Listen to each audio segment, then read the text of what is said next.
bà mua lại đi nhưng mà nó là viên viên hào kia đó lấy bắt tầm nặng cùng tiền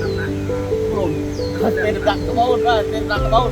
tao đặt tiền đâu sao mày mà em muốn nước máu chỉ làm tiền phi đó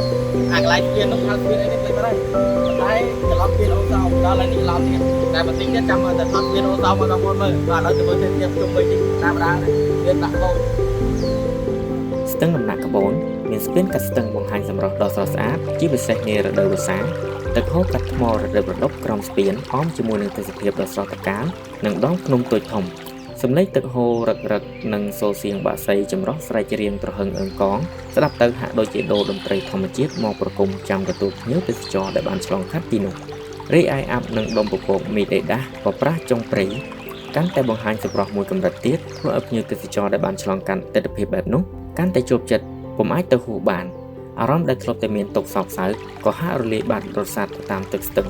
សន្តិភាពរីករាយជាមួយនឹងខ្យល់អាកាសបរិសុទ្ធនិងក្លិនផ្កាព្រៃចម្រុះស្រមៃហាក់ដូចជាស្ថិតនៅក្នុងវិស្ថានកែណទីតាំងស្ទឹងដំណាក់ក្បូនស្ថិតនៅជួរភ្នំក្រវាញខាងត្បូងនៃខេត្តកោះកុងចម្ងាយប្រហែល40គីឡូម៉ែត្រពីទីរួមខេត្តកោះកុងក្រុងខេមរភូមិន្ទសម្រាប់ការធ្វើដំណើរកាន់តែងាយស្រួលយើងអាចធ្វើដំណើរពីបាត់ដំបងតាមរង្វង់មូលប្រម៉ោយកាត់ទៅស្ពានអូសោមជីបណ្ដើរមើលទេសភាពតាមដងផ្លូវបណ្ដើរដែលមានភ្នំអមជុំចិត្តជាពិសេសនារដូវវស្សានេះតែម្ដង